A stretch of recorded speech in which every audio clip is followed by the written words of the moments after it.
$11,000 more a year right now due to inflation costs. And I bet you it's more. I think that's what he said in when January, I look at our What's Up Down South Economic Summit, and I was like, 11,000 more per household right now is what we're spending a year. Yeah. Like I feel like it's higher right now too.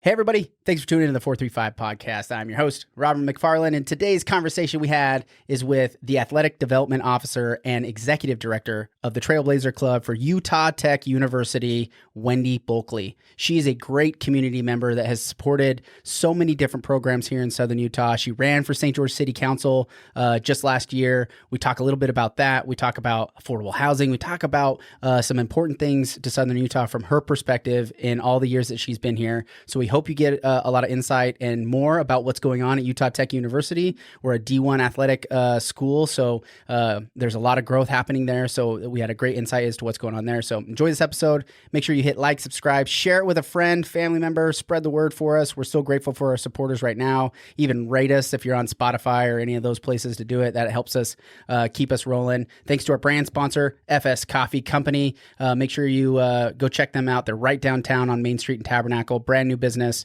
Big shout out to them. Thank you for your support, and we hope you enjoy this episode, guys. We'll see you out there. Are you in like the first full month over at Utah Tech? Yeah, like I've been there like 6 weeks. 6 March weeks? March 1st, what's today? April 12th? April 12th? Yeah, 6 weeks. Sweet. There you go. Yeah. So are you feeling like you've got your feet under? You already know a lot of the people over at Utah Tech to begin with, right? You already so knew most of I those worked parties? there for almost 5 years as the Associate Athletic Director. Uh-huh. And then I took a little sabbatical and worked for TDS for a couple of years. They're a sponsor of Utah Tech Athletics. Uh-huh. And then I came right back. I'm doing the Trailblazer Club, so I'm the executive director of the boosters and the hospitality and all the ticketing. Yeah. Kind of fun. That is cool. And then I'm an athletic development officer, so I fundraise full time for athletics. Okay. And then you also are a coach, right? So I'm gonna work full time just for athletics and development now, but I was for the last 2 years, with women's basketball. Okay. How was that? It was so fun. Yeah, we went to Greece last summer. That's cool. So that was our first ever international tour with a team from Utah Tech as Division I. They've never done that before. Yeah. So I helped them fundraise, and we went to Greece for 9 days. We played teams there. Yeah.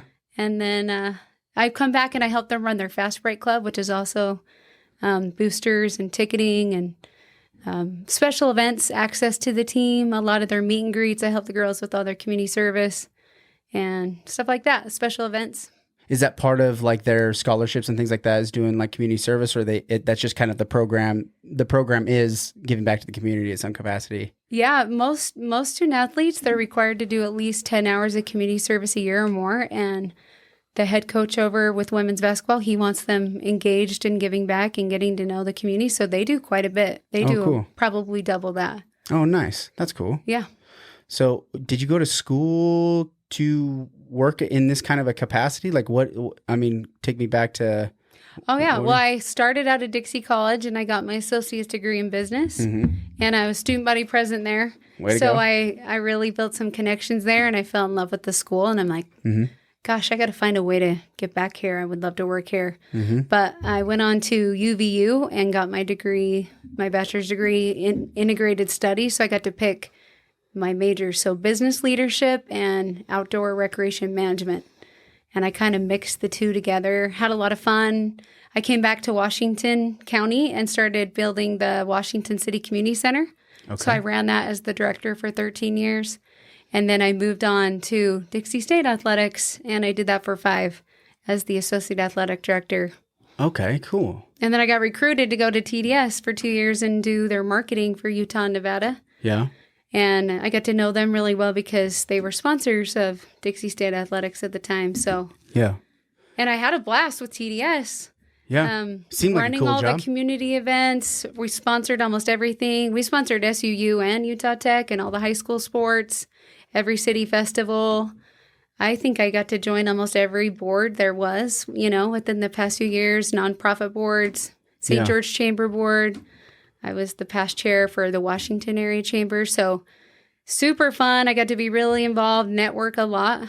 Yeah. And then Utah Tech's like, we have this position for you. We want you to come back and work with our boosters and our donors. And so, of course, I miss it. I love it. I love student athletes. I love events. So yeah. And I said yes. And then it's something, that because you went to Dixie State, right? Like it's you're part of this community. So you went to high school here too. You lived here? No, I'm from Taylorsville. You're from Taylorsville. Yeah. Okay. So I came down and I got a scholarship to go here to recruit here. Got it. So I was an ambassador for Dixie College back in the day. That's cool. I mean, for whatever reason, I thought being you went to high school here, but being from Taylorsville, but coming down here, you've kind of seen since college, you've seen that growth of St. George quite a bit. I didn't even recognize when I came back to campus, just within the last 2 years of being gone, all the growth and all the new buildings and the amount of students. I mean, I'm like, this campus is amazing, the growth that we've had, and the buildings are nice. Like now we can recruit Division I. Like we have some of the nicest facilities in the state. Yeah. So kind of fun. Makes it an easier job to recruit and retain those top talent. Yes. What are some of the challenges that you have in that? So, like, if we're going against programs right now in Division I where they have established programs and they've been winning, we're going up against Utah State, Weber State, and we're like, okay, well, we know we're we're new to Division I, and we're in the Western Athletic Conference, and we're just getting our teams up and going. And some teams are doing really well, like our softball team won the WAC last year. Oh yeah. But for the first 4 years, you actually can't go and compete for 4 years. So this is our last year. We're coming out of it. Next year we can actually compete and go to officially and go to the NCAA tournament and things like that. So that's cool. So yeah. So right now I feel like some of those recruits are like, okay, do I go to Utah Tech right now where I might not be able to win a championship or lose eligibility? They're still new. Yeah. And I feel like we're still competing with some of those other D1 schools right now with that. But as far as scholarship money or that new West Side Stadium, that Greater Zion Stadium, they have brand new locker rooms. We have suites that we can rent out. And, we just elevated the level of the games. It's so funny because I'm so naive. I was hoping you'd be like, oh yeah, because of these, our big challenges are recruiting people for like our academic programs. And I'm just thinking in my head, it's like, no, legitimately nobody is on the recruiting side for athletics. It has nothing to do with academics, does it? Well, it depends. I mean, if a student that's really good that wants to come here and, say they want to be a dental hygienist or something. Is that at all kind of common, or is it mainly like, hey, the recruiting is based off of the team and the opportunities within the team? Or does like academics play some part of it? Or I feel like it's 50-50 for them. Yeah? Like, okay, I want to go and I want to play and have a good experience and I want to have nice facilities to play in and good coaching staff and amenities, housing, or whatever it is. Right, the best package. The best package, swag, whatever it is, tickets for parents, whatever kind of experience it is for them. But at the same time, like, I want to get a good degree. I want to make sure it's a good program because if I want to move on and get my master's somewhere else, so I feel like, unless they're in it just to play sports, they care about, what we offer and those extra things. And for us, we're getting pretty competitive in a whole bunch of different academic programs and who we're hiring these days. We have 300 days of sunshine a year here. Yeah. We're almost 2 hours away from Vegas. They can still snowboard in Cedar and up at Bryan Head. And so we're attracting those students that don't want to be in the cold, 8 months out of the year up north. I feel like, okay, the 3 months that it's hot, or let's say 4, we can do so much. So we have all the adventure and the rock climbing and, the lakes that are so close by. So we're recruiting students that are active, indoor, outdoors. And it's that polytechnic model, which is hands-on, learning. So I taught there for 6 years, event management and sports and recreation marketing. And my classes, we get to do hands-on, like we're going to go work the games. We're going to show you what it's like to run an in-game promotion, a halftime show, get boosters in their seats, market a game, get some season ticket sales, track, what the ROI was on our marketing, and my students would get to do hands-on stuff like that or create the next marketing project that we would use. So we get to do that at these smaller levels. So I don't have to be a freshman going to the U or BYU with another, 400 people in my class. I mean, our classroom sizes are so small. So I feel like if they want the lowest tuition in the state, so it's the most affordable, it's this new open enrollment polytechnic university where they don't have to have a 4.0 to come here, but they're going to get a good education, hands-on learning, and like our professors, they love to be, they'll take a text from you. You could meet with them after. It's nothing like being at a bigger university where you're just another body in the classroom. Like those rec students, my rec students, they had me by cell phone. They know where I am in my office. They can show up. I'd give them projects. I hired them as interns. They've got jobs. Yeah. Some of them have moved on to schools. And so. Yeah, that's not the experience I had at Cal State Fullerton. Yeah, I don't know how to describe it. Like.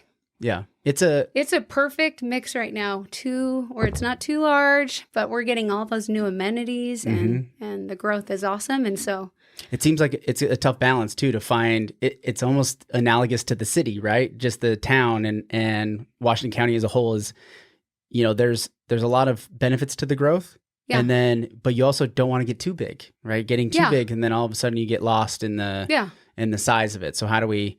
Right. How do you maintain the balance? Those balances and you want to keep growing, you want to keep improving, right? Yeah. We want improvement at some success level, right? Which a lot of times is just measured in dollars, which is unfortunate, but that's a lot of the time is what it is. But having that college at the center of our county, it's a big driver to a lot of different things. So there's been a lot of stuff moving. Well, it's definitely over the last couple of years. The biggest economic driver next to Greater Zion, right? Yeah. Zion's National Park with 5 million visitors a year. Yeah. I mean, we have 13,000 students right now on campus coming and going. My thing, and this is why I kind of want to run for St. George City Council, is we have 13,000 students here, and then they're going home on the weekends because there's not a lot for them to do here. Yeah.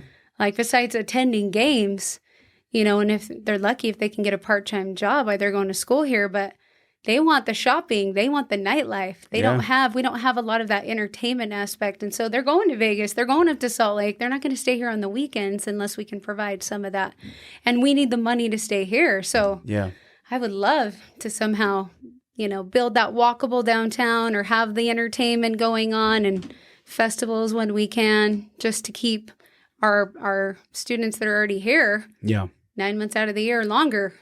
Yeah. So, because then all of our restaurants are like, oh, right now they're slammed, right? It's the spring breaks. We just had President's Day weekend, all those soccer tournaments, Parade of Homes. I mean, you can't pack in one more thing in this community in February. Yeah, February May. To June. Yeah. I mean, the ball fields everywhere are slamming, right? Yeah. So now the restaurants are like understaffed because the college students are about to graduate in 3 weeks. Finals are this week and next week. They're going home. They're not sticking around. And they're at the they're slammed. High school's not out yet till the end of May. Yeah. So it's just so interesting. I feel like we have it backwards. Like, how do we start bringing people here in June, July, August, or our dead months, November, December, January? Yeah. I know it's so hot, but there's got to be some indoor facilities that we can utilize and try to spread it out so that the restaurants are just busy year round instead of just this blast. Yeah. Literally from February to May. Yeah, it's definitely a wave of economic activity that happens in a really short amount of time, but does seem to be stretching out longer and longer. It's not hopefully as compact, I think. We've filled up a lot of those weekends through the wintertime, right? Yeah. So the wintertime has been for sure getting more and more full, on a week-to-week basis. It's just that summertime, it definitely slows down quite a bit. And I think maybe there's something to be said for allowing it to cool off and let things slow down, right? And it's true. And it's tough for restaurants, but also, business owners can adapt and they're smart. And, if you close for a couple of days a week, when you wouldn't normally have closed and you just take some time off, I think there's some benefit to that, but it is tough. It's a tough balance to maintain. From the resident standpoint, I hear all the time, we would love for it to slow down a little bit, Yeah, the businesses aren't always that way. Yeah. Business owners don't always feel that way. Right. And it's tough already. As of now, it's already tough to figure out how do I manage a business with, a moving target with consumer prices, or Right. just material costs, food prices, all these things, like thinking of a breakfast joint, and how I the know. cost of goods up and down all the time, managing that kind of an inventory has got to be a difficult thing to do. So Yeah. when you're 3 months out of the year, it slows way down. How do you survive in those moments? It can be tough if the biggest economic driver in the college, everybody leaves. I for 3 know. months. It's so Yeah. interesting.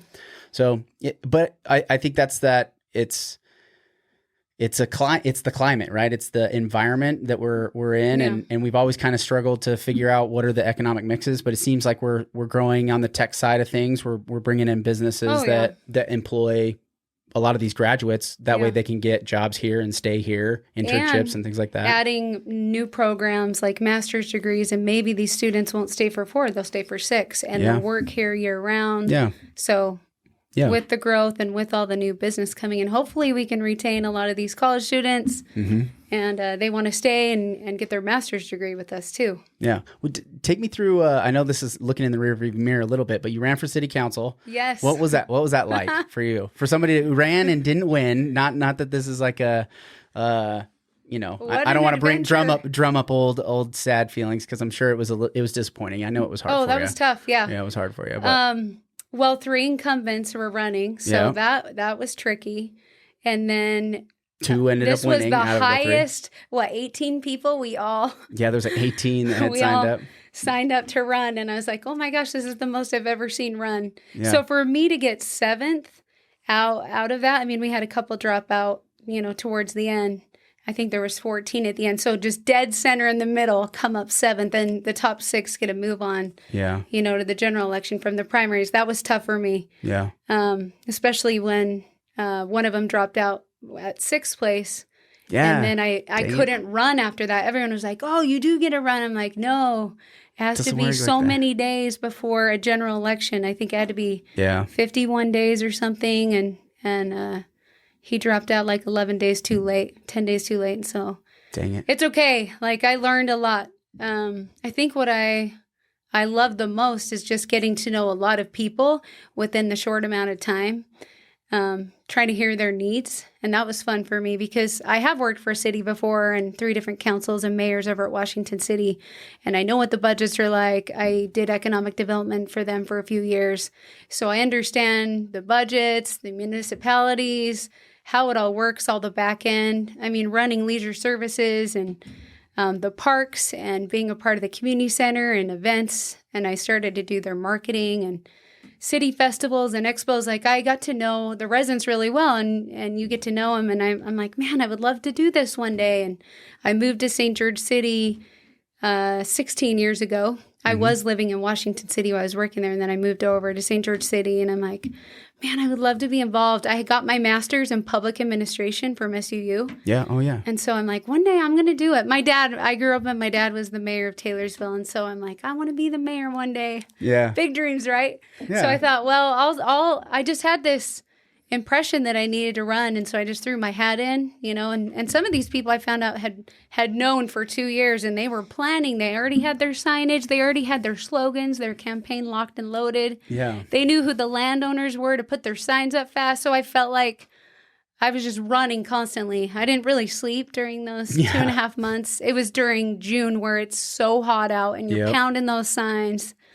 Like, give a shout out to my husband and my campaign team, because it was deathly hot and the ground is so hard. Yeah. So besides that, just fundraising for myself that was hard. I don't like to ask people for money for myself. I could do it all day long for Utah Tech athletics and for student athletes and scholarships and nutrition programs and things that they need. But for myself, I didn't really think that through. Like, I'm like, oh yeah, maybe I'll need 10 to 15,000 for some signage and things like that. But this was so competitive, and the people I was running against, I mean, some of those guys ended up fundraising $45,000. Yeah, which I thought was super high. It's a lot. It's a lot for city council. I was like, oh my gosh, I don't know if I'll be able to afford to run, again without a game plan of some kind. So I'm like, I got to decide, do I really love this? Do I not? And I'm like,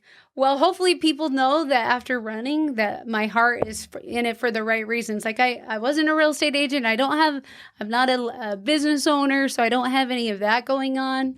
I just really wanted to give back. I wanted to help with recreation programs or bring in some events for the city. And I just kind of more that community feel is what I was running on, community spirit. I felt like we needed that because we brought in Ironmans and we've been growing all these other events nonstop year round, and the businesses need it to survive. But I'm like, our community needs to bond a little bit more, and St. George City's just getting so big. And so I was like, we need the Dixie spirit, the community spirit, you know? Yeah. So I thought, well, I could surely help with any of that. But, and the economic development, that's kind of my favorite thing. But I married a police officer.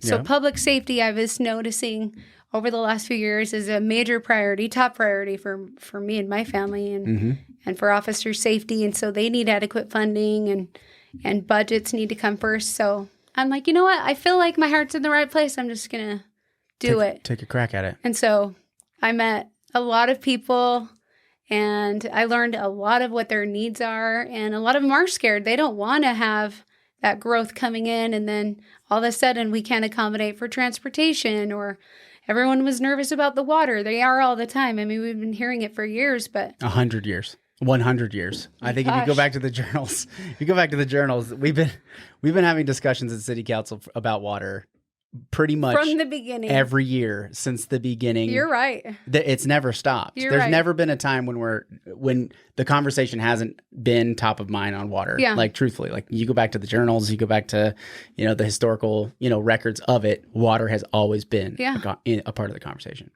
If it's not, we have a lot of water. We don't know what to do with it, right? The dams are breaking. The dams are breaking, or we're getting flash flooding, and how do we handle it, right? We go from that to we don't have enough water, right? We're always talking about water. Like Southern Utah's always had that problem. So it is funny as the more and more questions I asked about it, and the more and more I learned about it, the more comical it got to me, because it's like this fear that's there's rational fear around it, but then it's like also irrational, because it's this feeling like nobody is recognizing how important this is. It's like, no, everyone recognizes how important it is. It's just how you think it should be handled versus how you think it should be handled, right? Two different people. Yeah. There's two different ways to do it. And if you're not paying attention and then all of a sudden you recognize that the issues that have been coming up, then they're like, no one's even thinking about this. I have this amazing idea. You never thought of this. I heard it all. I heard it all. And I was like, I think for St. George City, I mean, I love what the Water Conservancy District has done in their 20-year plan. And I've watched some other cities like Washington City. They came in and they started putting that meter app. They've promoted that to their residents so that residents were aware of how much they were really using in water. And I'm like, well, we could easily do that here. I just found out with St. George City, though, that it's super costly. Yeah, it's not cheap. And so for some of these smaller cities, it might have been a little bit easier to implement, but just slow the flow, right? All those education programs. And I mean, there's so much that we could do just to start off and incentivizing, with landscapes and no-scapes and all the things. I'm like, we just need to start somewhere and then be consistent. And so. Well, and then you think, okay, well, if you go back in time, they did start. We have started, right? We had lots of different ideas, right? The Lake Powell Pipeline's 25 years in the making, right? And so you think, okay, we recognize that we're growing at a pace that, we're going to have to start thinking about these infrastructure needs. So they have, and they did. And they came up with a few ideas that they thought weren't going to be problems, that you wouldn't have the federal government, coming into the middle of the battle and then just saying, no, you can't play that game. Yeah. For no real reason. Like, truthfully, there's no real reason around it other than we don't want to. That's legitimately like where it's at with the Lake Powell Pipeline. So everybody else was on board. There was agreements across the board. There was pushback from Colorado, but that wasn't until later in the game. Right. It wasn't until we've gone through all the environmental studies. It wasn't until we had all the agreements with all the landowners for the entire span of the entire pipeline, right? Where you got to negotiate with the reservations that it goes on and all these other places, right? They went through all this work and effort and energy. And then Colorado's like, oh no, I have a problem with this, or Arizona or Nevada, right? All of a sudden everybody's starting to have a problem with it. And, so the federal government's like, yeah, we don't want to deal with it. So then you're like, shoot, man, that was like the obvious, easy answer for us. And now, now we got to still go back to the government and say, well, we need your land for a reservoir. But you also got to figure out where's the best place for a reservoir. And, going at the Ivans, they're trying to put another reservoir in Ivans over by Kayenta. Yeah. And that's where you live, yes? Yep, I live in Ivans. I'm just wondering when you're going to run for Ivans City, since you're so knowledgeable now. Never. I would never. Really? I would never run Tell at me the city why. level. Because I think it's a thankless job. It's a thankless job, but it also is a job in which you don't win. There's no winning. It's so tough. And so, and I hear this quite often. But we need good people, right? The best people don't run. And so the question would be, if it was my time to serve because there wasn't another option, like maybe I guess step up to the plate. I guess, but at the same time as well, it's thinking, in that service capacity, am I willing to sacrifice at this stage with like my family? Like I have a young family, the amount of time, energy that the position actually deserves. Like, am I really willing to step up to that when, if nobody's raising their hand, but they're legitimately, every time there's seats up, lots of people raise their hand. So right. I just don't see myself in that position. I think also I tend to not feel confident in like just saying like this is the right decision, because this is such a nuanced. All of these things have so many pros and cons, right? And so for me to represent and try to represent the whole community in that way, I don't know if that's. I feel like super comfortable with that responsibility. I guess maybe that's I love it. Not a lot of confidence in that, but I just want to ask everyday people that are educating themselves, that are good citizens, that care because you care. Yeah. I mean, your podcast, you've had multiple. Yeah, I mean, it's mostly been politicians, but it's also because I'm interested in it, and I do find it fascinating to see all those different moving parts. But like Ivans, for an example, like my wife and I have this conversation all day long. I am okay seeing St. George grow, but I don't want Ivans to grow. Right? I like that we could go get on our bikes and ride around every single street in the entire city and never really worry about like a car. The little secret. Yeah, well, it's not really a secret, but it's like just keep Ivans like a small town that doesn't have a whole lot of water, and there's not really a lot of commercial out there. Mm-hmm. And if property taxes are higher in Ivans, I guess that's part of it. But they're also the most expensive city to live in, right? The average price point is $980,000 just for a single family house, right? That's the average in Ivans. So it's already one of the most expensive places to live. But the dark skies, and you have Red Mountain right there, like walking, being able to hike up the face of Red Mountain. I can walk out of my front door, walk up the street. It's about 1.5 miles up the street to the base of Red Mountain, and then walk up the street, so cool. walk up the mountain. I just feel like it's something you don't get. No. In almost any, and then having St. George just right down the town, right down the road. So you still have like a big enough town. There are more restaurants and a little more shopping over there. And so I like that. And I also see it's interesting to see the city council get in the way of economic growth that is part of the general plan. And this is where I really have a hard time is in America specifically, I think has this challenge because of our election cycle and because of the framework that we're set up with, is that a commitment to a 30-year plan or a general plan, a long-term vision of something, especially in today's society, we don't like committing to that long game, right? Yeah. And so Ivans is like, hey, we're going to do resort commercial. We're going to get income coming from, like a Black Desert type, right? They couldn't have asked for a better economic driver for their city where it's all isolated in one place. Mm-hmm. Most of the services and other requirements are coming from the other surrounding towns. It's not, the burden isn't in Ivans. So I think it was really a smart idea and a smart way of saying we don't have a lot of water. Rocky Mountain Power is our power company. We don't want our own power company. We don't want the obligation of that. It's a little expensive, but it's reliable. We know what's going to happen all the time. And we like bigger lots, really nice homes, and a quiet community. We like the dark skies. They put those priorities years and years and years and years ago, and they've driven forward with that as their vision.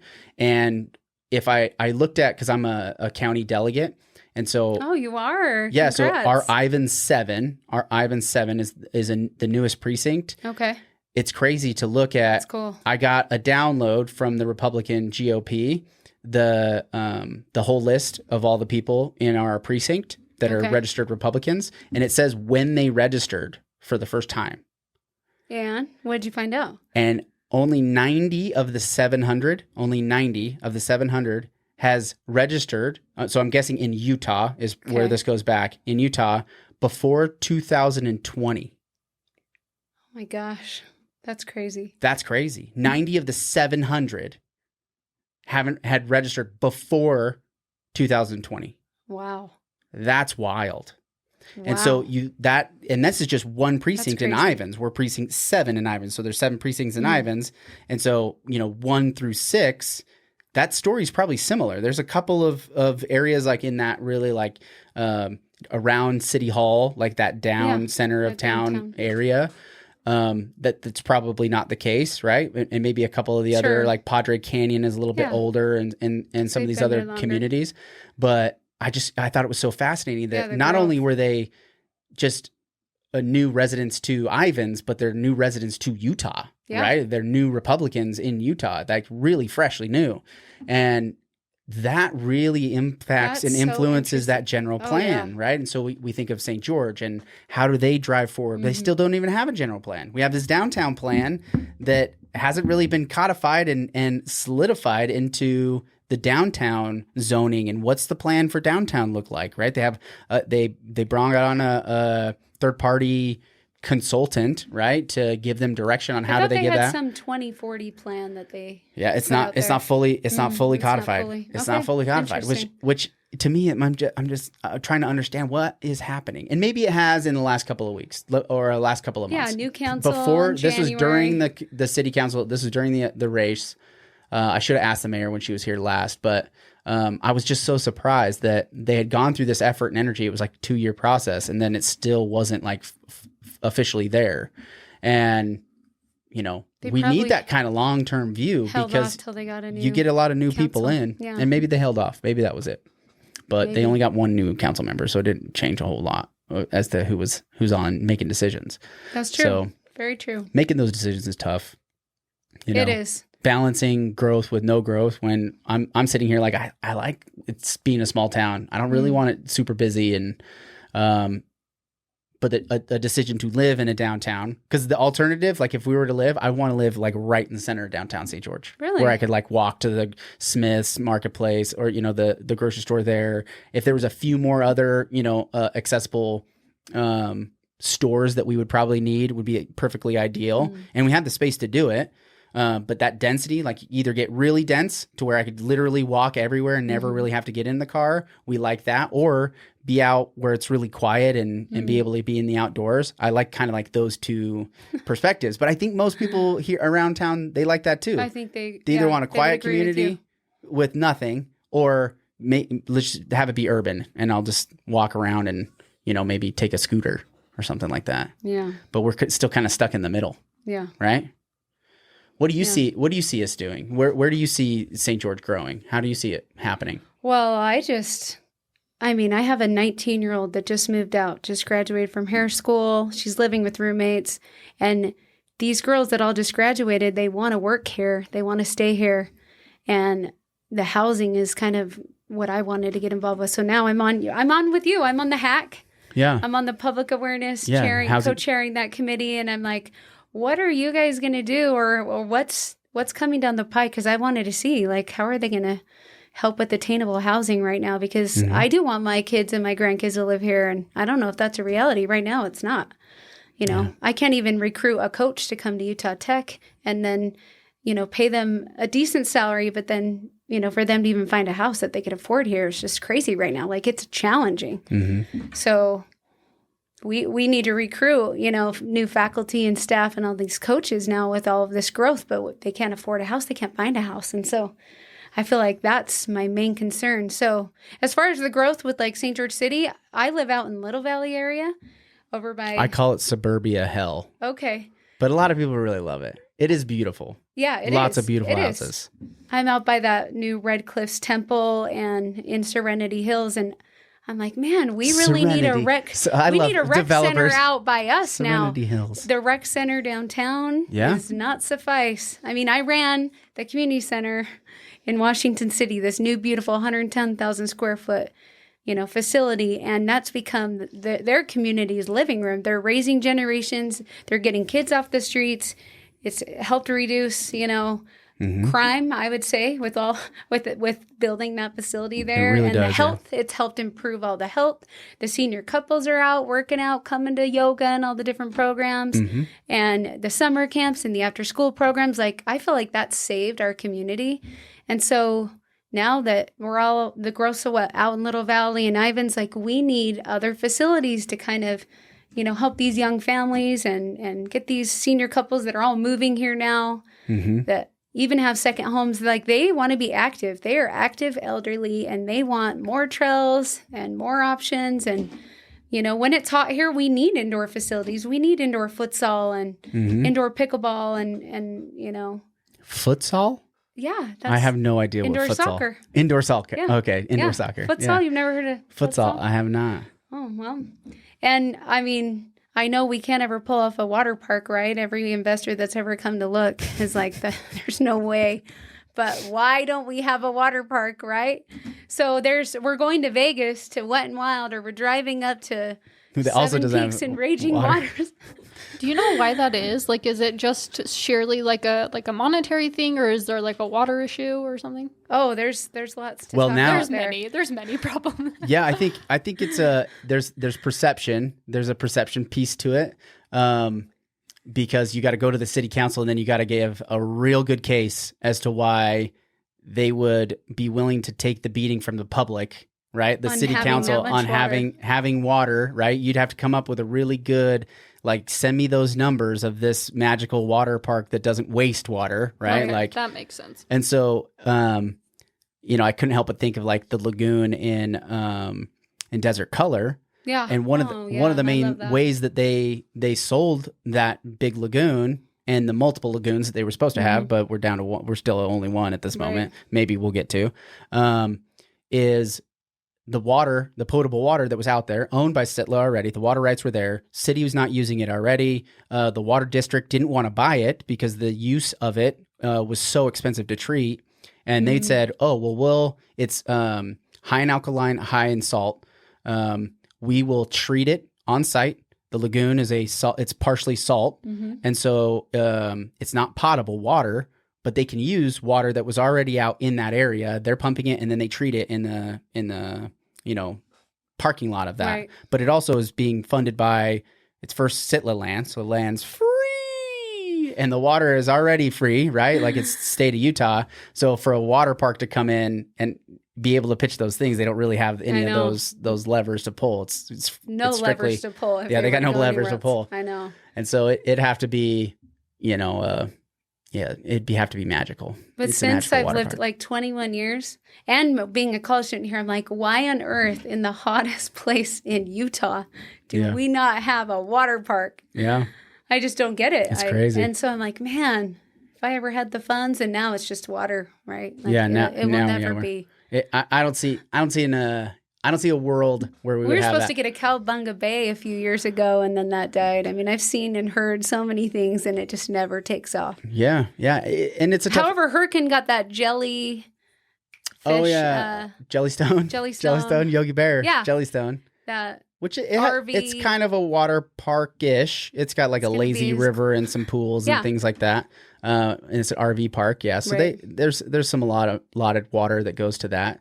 And that's the thing, right? Is it, Hurricane, and then the guy who does it, right? Yeah. Steve Nielsen RV. Yeah. Steve Nielsen. I hope he's listening. That would be great if he was listening. But he's been an impactful contributor to the community for a long time, right? From the business side, but also just community service. Sometimes the right person being the person to do it it's political. That's the reality, right? There's a lot of politics involved. Yeah. But you get the deep pockets. Deep pockets. Lots of money. Money. And I hate to say it. I know David Johnson's listening to this. It tends to draw to the money, right? Money is the way the economy runs and draws that way. But a water park would be cool. Well, it would for I sure just be cool. think every community needs something to take care of their residents. Hey, Rob, I was scrolling the other day, and I saw that the LDS Church is considering letting people drink coffee. No way. Where should I go? You know where I go? FS Coffee Company. It's downtown St. George, right at the roundabout at Tabernacle on Main Street. They're brand new coffee company in town, and tell them the 435 guys sent you. But you can go on their website, fscoffeecompany.com, and get 10% off with promo code ILOVEFS. Dude, thanks for the tip. I'll let my bishop know. What do you think housing, thinking about the housing, just to go on that trail just for a minute, what is a solution? I've been on the Housing Access Coalition, since it kind of started. I know. We're getting ready to put the forum on October 30th. October 30th. And Black Desert's going to host us at their new facility, so Nice. super excited about that. But we're bringing panels in. I mean, we've asked Patrick Manning because we kind of love what he's doing with Black Desert right now, and he's a big advocate for attainable housing right now. And yeah. Well, and he needs it. I love Isaac Barlow with Tech Ridge and what they're trying to create. So it's all these new innovators and new businesses that are, like Chris Connors with FS Coffee. FS Coffee Company. He's like, he's got to find housing for his employees right now. Yeah. Up in Springdale, where my husband's a police officer, all of those businesses are like, if we build something here, we also have to build housing along with it. It just makes sense. And I don't know how, the hospital, right? They're trying to recruit just like Utah Tech and bring in all these doctors and all these medical professionals from all over. Mm-hmm. And we have to come up with a solution. And I'm just waiting to hear who has that kind of money or who can help. Are we going to incentivize these builders? What kind of land is even available? Because I hear even the city workers are commuting from Parowan and Cedar City or Mesquite because they can't afford a home just right here, right where they work. And I just keep hearing all the problems, but I don't hear any solutions yet. Have you? Have you heard any? Has anyone come to the table with something? No, I have in my mind, but I don't ever see it happening. I don't see it happening. The first thing that modern home loans, thinking of the process in which people buy homes today, was essentially created in the late 70s and into the 80s. Okay, so if you think of any town in the country. And you think, okay, if I was to go to the county assessor and pick out what's the average size home, mm-hmm. what's the average size home from a home that was built between 1950 and 1972, okay? Okay. 1972 or 4, I never remember. We went off the gold standard, right? So Nixon takes us off the gold standard. So if you look at that, the average size home, we've grown the size home by 55%. After the 70s, right? Yes. Why? Is it all of a sudden we wanted bigger houses? So for hundreds of years, right? You go back in time into the past. Great question. Why do we need big houses all the time?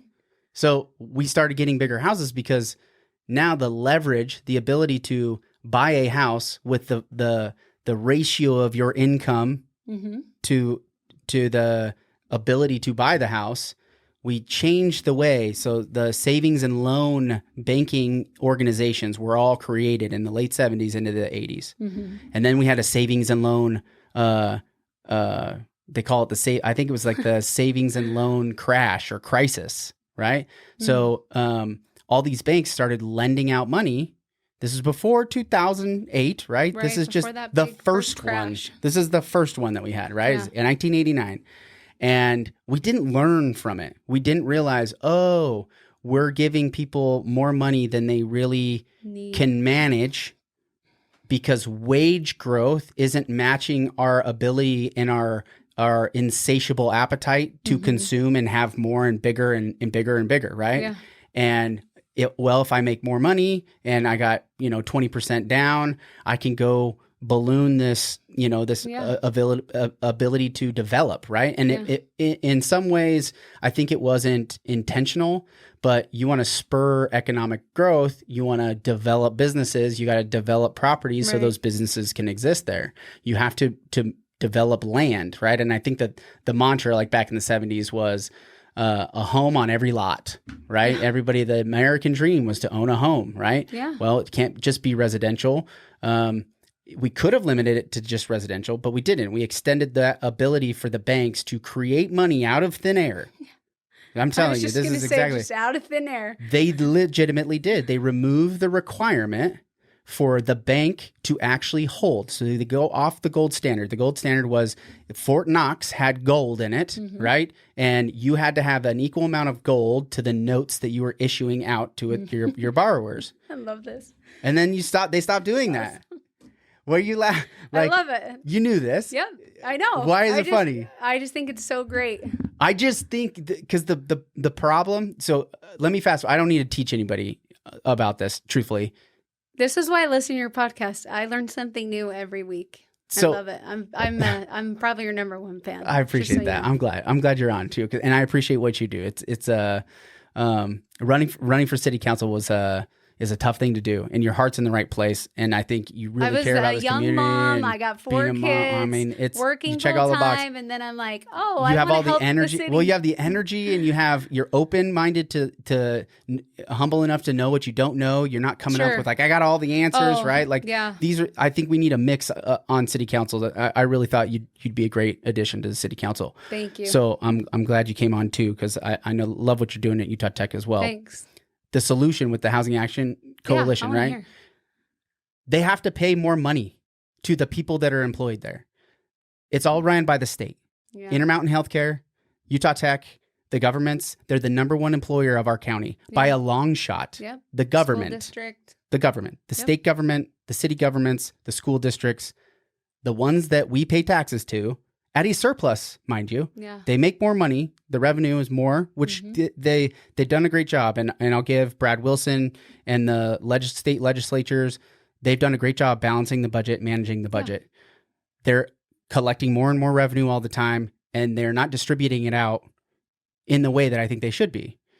They don't need to be raising higher wages for all state entities, municipalities. They need to pay more money. They need to stop. And Intermountain Healthcare is a great example, but that goes into a whole nother rabbit trail of reasons why they pay the way that they pay. But the state government can get involved and start paying more money for that. Cut expenses for programs and things that don't make sense, and pay the needed employees. This goes back to the city.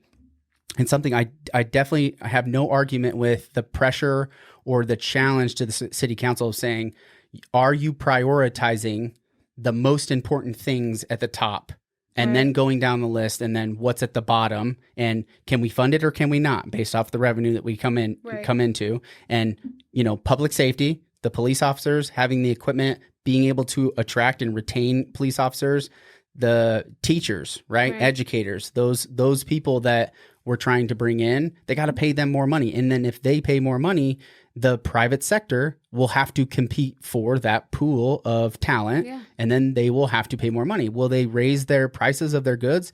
Yeah, they will. But we're going through a period of inflation where the housing isn't going to get more affordable. There's no way to make it more affordable. Right.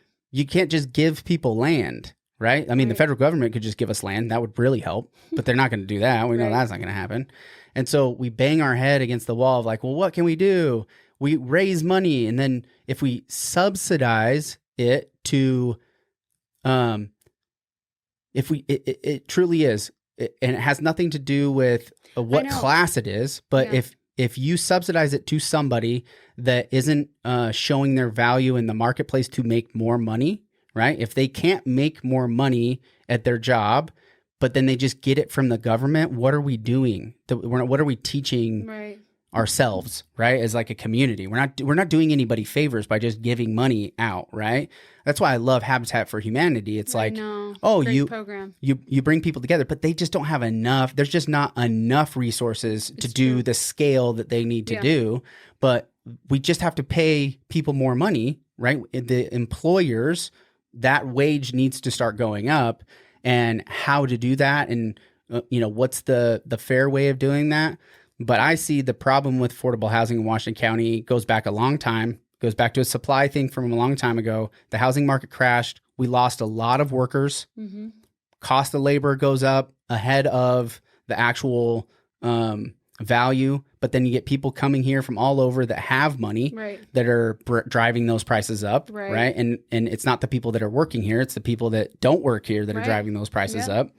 And how do you control that? You can't control that. Like, what are the levers? Yeah, COVID time, we had, I mean, my neighborhood, I think we got 8 new families just from California that moved in during that time. It was insane. They're paying cash for the houses. Yeah. I was like, oh my gosh. So this is the simplest way. So like if anybody's thinking like, how do we fix the problem? It's not complicated. There's 3 elements with affordability.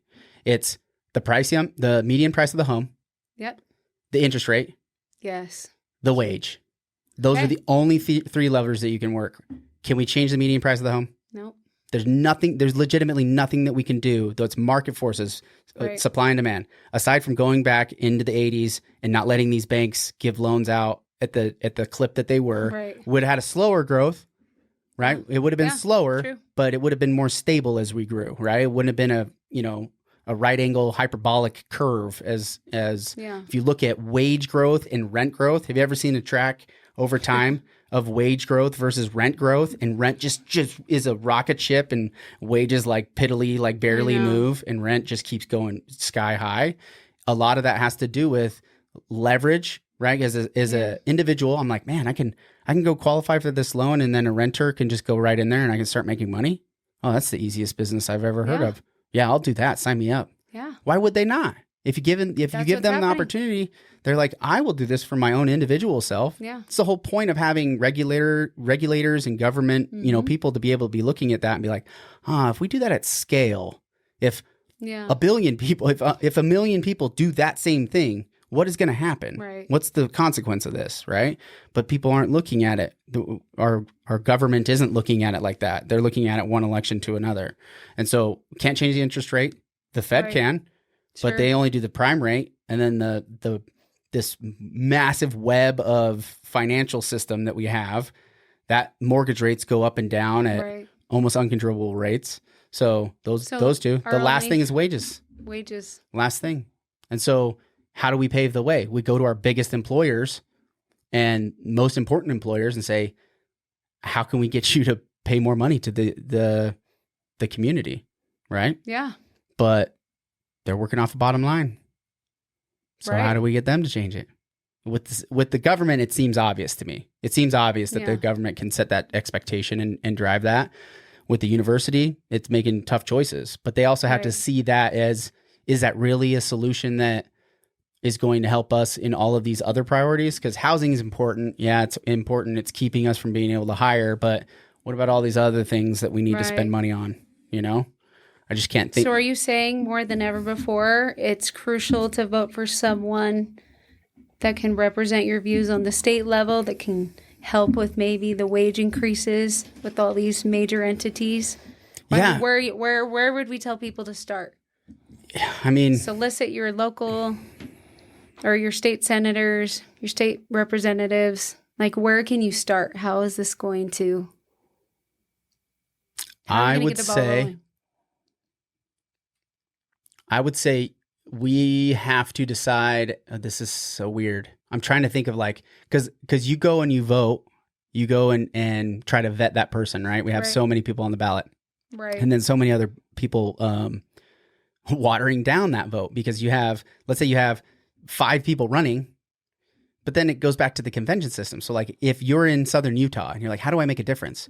Go get involved in the Republican Party. Right. Go get involved in the Democratic Party. Because that's honestly that's where it starts. If you want real meaningful change, then you got to go get involved at the party level, and you can go cast your vote at the ballot box all day long, but you're just, how important is that my one opinion to the one person that's sitting in front of me is, I might be able to convince that person that that's what the problem is, but if there's not an overwhelming push, if there's not a cultural push, if there's not a movement to catch on to an idea that can have meaningful change, we're not going to ever see change. So I think it draws back to community involvement. We have to get together as a community. And at the local level in politics, it really goes back to the GOP. It goes back to the Republican Party or the Democratic Party or the Libertarian, whatever party we have to organize as a community and A movement. and That's what we need. and create a movement.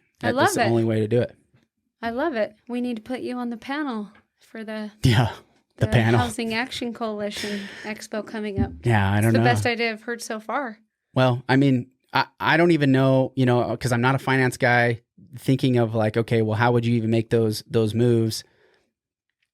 Maybe I'm missing something, but I just look at what affordability is. And I think time, really, it's the long tail of time. Sometimes I think we try too hard to fix something.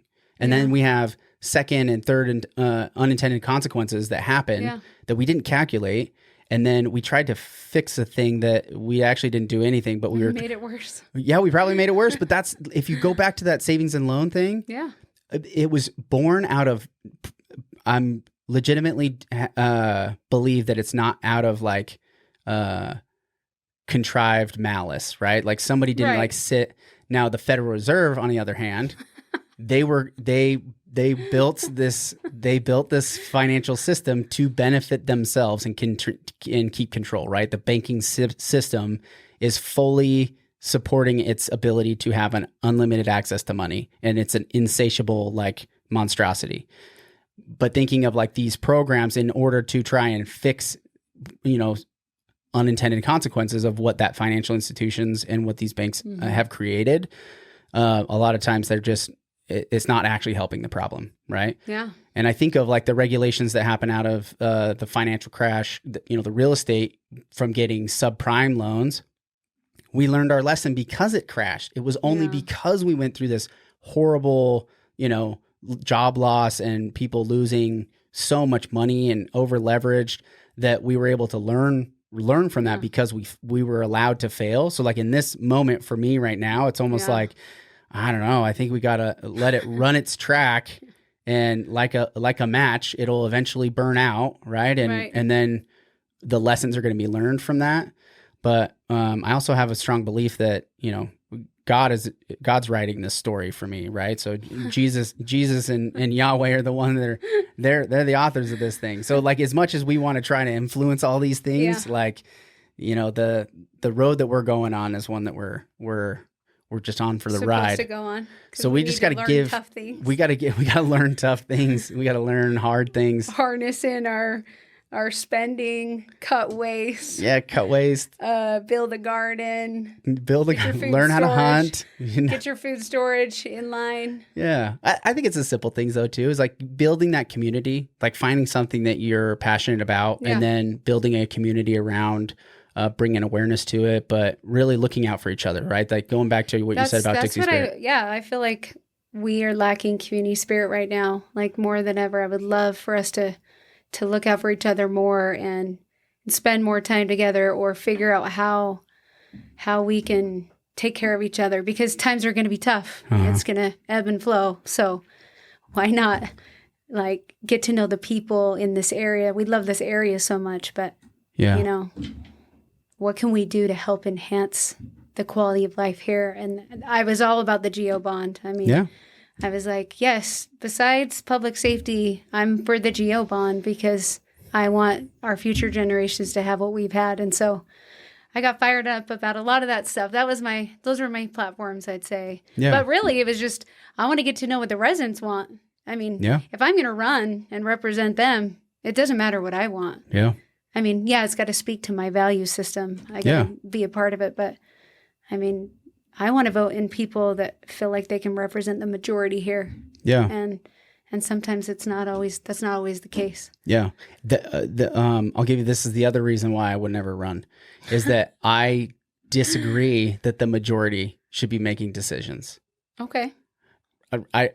I don't think the majority is aware enough or informed enough or thoughtful enough to make some decisions that are actually really, really hard decisions that you ultimately end up having to make at that city council and that mayor position. Sure. And so then it's like, getting up, I would feel so disingenuous to like get up and be like, I'm here to represent the people, right?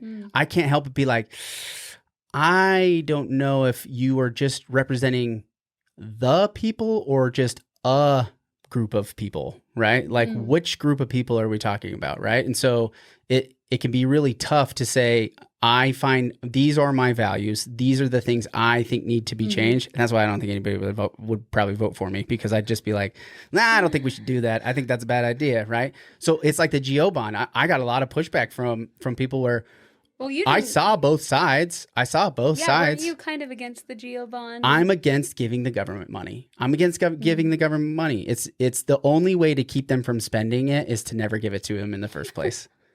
Right. But like I forget his name. Oh my gosh. He's the Parks and Rec guy that, Shane?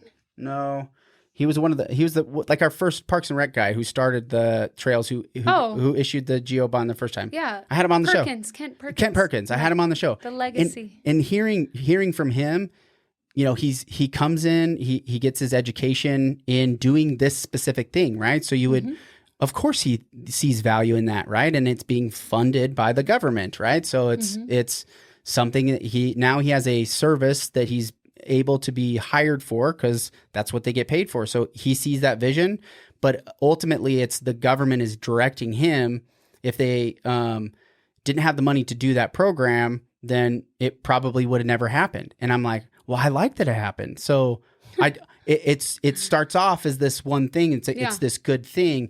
It's just where along the way do we stop and say, are we assessing in this moment of time, is this the best use of raising money? Or could we potentially come back and look at it in a year or so, right? Or let's make sure that we feel confident that public safety and these other things are funded first. And I know it's a timing thing. Sometimes in life, you're like, well, the timing is like, it's coming up for a bond renewal right here. And if we don't do it, then all of a sudden, taxes go down, right? The city's paying less. So the citizens aren't going to want to pay more later on. So this is the perfect time to say, hey, there's going to be no change. And I was frustrated too, where it's like, wait, you only raised the money because you picked, the target was make no bill change to everybody. So it was like the easiest pill to swallow. So that's where you came up with the amount of money that you wanted to raise.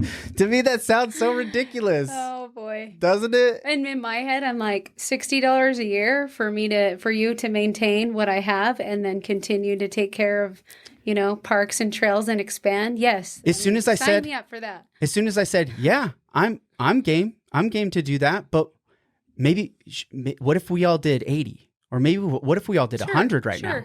What if we all did 100 right now? What if we actually all looked at it and said, hey, if we had 100, this is what we could do with it? Because it wasn't necessarily about, I'm against giving the government money, right? But in this scenario, right, you're like, I like this program, and if the government can do better with it than a private organization could do with it, okay, I'm game with that, especially if everybody in our community decides and agrees, like, hey, we'll do it. And it passed overwhelmingly. Yeah. So you could tell that there was a ton of support for it. Right?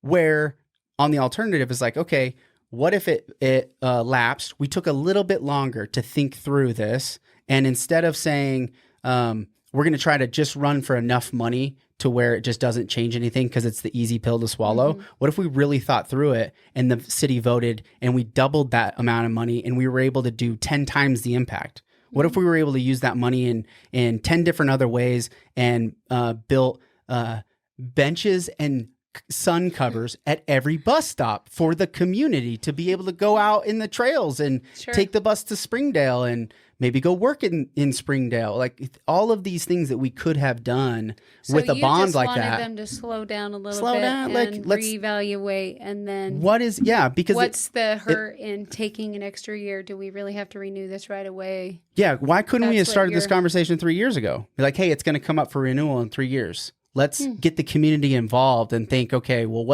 I'm hoping they did. I mean, who knows?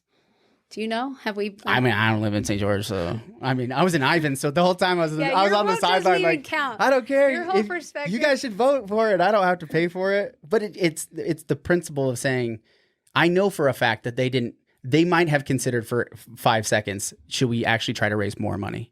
Could we do more of an impact with raising money like this? I would have been that person to propose more, just because I would love to see what that could have done. Yeah, me too. I saw me the too. projects that they kind of wanted, and I'm like, oh, but there's still these needs. Like, I want a rec center eventually out in Little Valley. I'm sorry. I'm going to fight for it one day. Yeah. We don't have an adequate one that's big enough. I mean, so how I guess old is it? 30 years now? to your point too, I don't know if they did or not.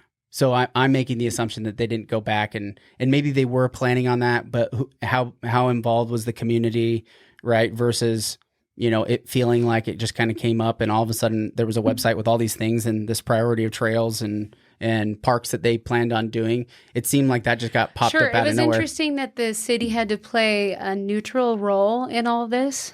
And, that's when Kent Perkins and Terry Draper and Jamie Ballman and the Jamie Levitts, they all created that Quality of Life Coalition. Yeah. And because they were the ones that really had to, kind of educate the public. On what are we going to do? Yeah, what are we going to do? And I thought that was interesting. Like, why does the city have to play a neutral role here when this is like city assets right now? And basically what you're saying is if we don't renew this, even though it's at no cost to us, it'll be the same cost as it's always been. Why is this something that you're not convincing us of? Or why can't you put together what we would love to see? And I just didn't understand exactly like, why do they have to be so neutral? Why? Yeah. And so I wanted to figure out more of that. And, why is that the case? Yeah, that's a good question. But who at the city has to be neutral? That was my thought. Is like, is it just the employees of the city, or is it the city council, the current city council? Was it the mayor? Like, who had to be neutral? I wanted to figure out why is it that I think they just couldn't use city funds to promote one way or the other. I think they're limited as to what you can use those funds to do on promoting it either negatively or positively. But then at the same time, why would the city promote not to get more money? Right? Going back to this, there's rare an example of a time where the city, would say no to more money. And Brad Wilson had a meet and greet, and he was talking about how the federal government was like, here's, $18 billion or whatever. I can't remember what the number was. It's probably not 18 billion. I just fully pulled that out of nowhere. But here's money, and they had to decide: do we take it or do we not? I don't think we need it, but if we say no, they'll give it to somebody else. So I guess we'll take it, right? And that to me, oh my gosh, like it makes me go insane, because that money is inflation. Like right now, like the reason I got to pay, 90% more for food, right? Even though they say it's like 20. Right, I heard Governor Cox say the family. I don't believe any of the numbers that they write down. $11,000 more a year right now due to inflation costs. And I bet you it's more. I think that's what he said in when I look at our What's Up Down South Economic Summit, and I was like, 11,000 more per household right now is what we're spending a year. Yeah. Like I feel like it's higher right now too. I feel like, and then it's individual goods change too, right? Because I always look at like eggs and milk, and they used to have these CPI numbers, these inflation numbers, and they'd individualize and like, okay, here's the core versus, you take out energy, you take out some of these things to kind of figure out exactly, right? And I can never commit to memory like all these different things. Every time I look at that, I ask myself, how did they get that number? And then who's checking to see if that number is actually accurate? I can't help but think, I don't think that's accurate, because I go to the grocery store and eggs are like 3 times, like 300% more today than they were in 2020. Yep. Right. And okay, maybe the bird flu that I have no way of like verifying if it's actually occurring or not, right? I haven't seen any pictures or any videos of a bunch of dead chickens, but apparently this bird flu is ravaging the largest egg producer in the country, who just happens to be in a single warehouse because they have a 5x5 foot area per chicken or whatever. It's just like, you hear all of these things and I'm like, I don't know, but 30% more or whatever they're saying is actual inflation. It feels like 300%. It feels like a significant amount. Yeah. And the government was just giving money to the state that was saying, I don't think we need that money, but then they have to take it, because why would the government not say, yeah, I'll take more money, right? That's just kind of what they're built to to do. They're like, well, if we get more money, we can do more good, right? We can do more good things for people. And they do a lot of times, like the community center. I think those are important things. I guess I just wanted to hear more discussion on, okay, this is what we got with the GEO bond in the first place. And then this is what it's going to cost to maintain it. And right now, with what's coming in, we haven't raised property taxes in 41 years. Yeah. We don't have, the shortfall would be this. Yeah. Like, I wanted to hear more of that discussion. Like, get some real facts in here that, you know. Yeah. And to their credit, I feel like what they have done with the budget they've had has been phenomenal. But I'm like you, like, I don't want to be dependent on the government providing all this extra stuff. Like, why can't we get some sponsors to come in and provide some city festivals? Why can't we, start securing more of these private businesses that can put on more of this stuff downtown? And I'm like Adam Snow, like, set the table, let the government set the table, and then step back, right? Yeah. But no one's facilitating getting more sponsors right now, or maybe we're short on employees and we're just trying to cover park maintenance because look at all the parks we've now grown. Like, I just feel like we're not keeping up with the growth just yet. Same with the officers. Like, I was so happy to hear that they got 8 to 10 new officers in this new fiscal budget that just started, right? Finally. And that their equipment's going to be funded first. So anyway, those were just some of the reasons why I wanted to run. I just wanted to learn more. And I feel like I'm open-minded, and I wanted to hear from everyone else and just get more involved personally. So that was me throwing my hat out. And you're going to do it again, though, right? I don't know. I haven't decided yet. I think, it was hard on my family, right? Like, everyone's all in it, and it's a lot. Yeah. And, maybe I need my kids to get even bigger. Like, my youngest are 11, and I'm like, maybe they need to be out of the house before I try to devote more time. And people are like, yeah, your kids are younger, you're working full time. We don't know how you would, be able to meet the demands, spend the time. And I'm like, well, I find time when it's something that I care about. I always do. If it's not doing stuff with the city, then it's going to be with my kids at school or volunteering for this nonprofit, because that's what I do right now. Yeah. So, like, I'm going to choose to spend my time with my passions and what I want to. I think that's something true as well. Is like, if somebody's raising their hand to go through the process of running a campaign, saying that, I don't know if they're going to have the time to be able to dedicate it to. It's like, are you really the person to judge that? Yeah, or that, I feel the like person in the job. You make time when you do make time, and then it's our job as the community to be paying attention and holding those city council members to task on those things, right?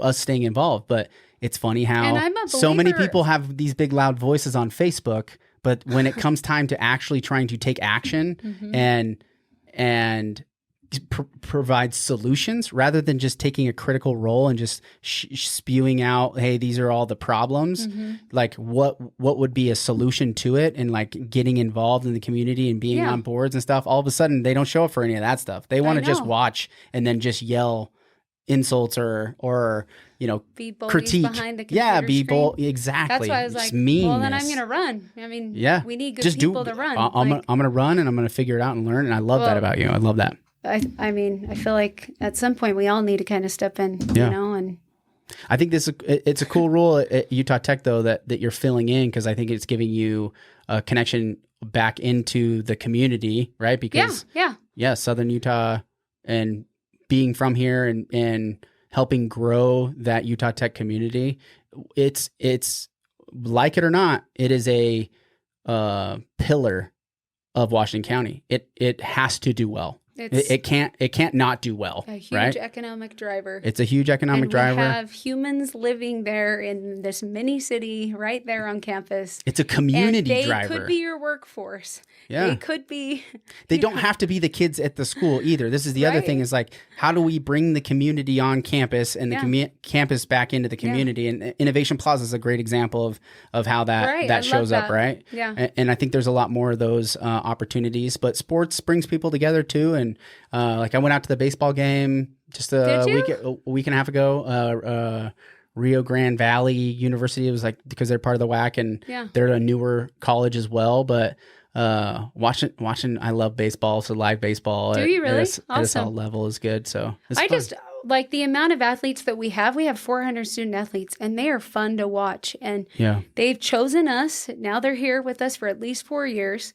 Now their parents are going to come to these games. They're going to stay, now we've got heads and beds at hotels. They're going to dine in your restaurants, wrap our arms around these athletes, treat them like local celebrities here, because now they're playing teams that we actually know. When we're in D2, Division 2, these no-name teams are coming. No one's coming to games. Well, now we're playing SUU. Now we went up last November and played BYU. We've got Utah, University of Utah, that will be playing us in 2028. Like, we've got our football schedule now for the next 5 years. Yeah. And we should be filling butts and seats. This should be an economic impact to our community. Yeah. We're hosting tournaments. Like, just in December, I hosted Western Oregon and Oklahoma State playing women's basketball right here. They came at a time of year where it was slower. It was the week of Christmas. Yeah. It was leading up to the week of Christmas. Our Trailblazers beat University of Oregon. It was amazing. Awesome. Unbelievable to watch. We maybe had 300 people in that arena. Oh, no. And then Oklahoma State crushes Oregon. Like, it was so fun to watch. Yeah. But here we've got some teams now. Yeah. And I'm like, how do we get the community to come and support? Yeah. And, the name change and all these things that are happening right now, why not embrace the fact that now we're Division 1? This will be one of our biggest economic drivers. And leverage what's about to happen. The hotels are going to love it. The restaurants better love it, right? How do we wrap our arms around that, but still have a tight-knit community? This is what I'm trying to figure out, but that's why I took this new role, is join the Trailblazer Club. This is where you can become a booster as little as $100. Guess how much season tickets are right now for football? $60. There's 6 You didn't games, even let me guess. $10 a seat. That's pretty great. I had no idea. How affordable? I legitimately would not have said $60. How affordable is that? We're getting all chairbacks. We're taking out the concrete, so it's being put in right before the season starts. We kick off like the end of August, the first week of September, and $60 seats, right? Yeah. And $100 to give a donation, which is the Trailblazer Club. It's the fundraising arm for these athletes.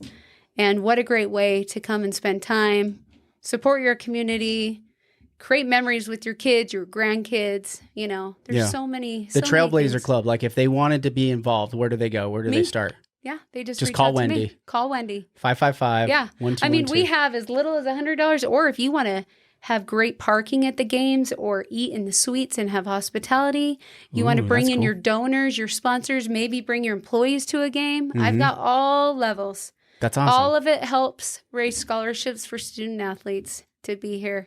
Is there like a website if they want to find out more information? Yeah, utahtech.edu/Trailblazer Club. Trailblazer Club. They can just go to athletics, just utahtech.edu/athletics and view even just single passes. But we're going to be doing family punch cards and family nights. And, we just did $5 days for the end of men's and women's basketball. And we were able to pack the arena with $5 seats just to give people an experience. Come try it out. Come check it out. We want to make it affordable, but we've got some real talent here. And now we're competing with Division I schools in Utah. Yeah. And I think people are missing out, you know?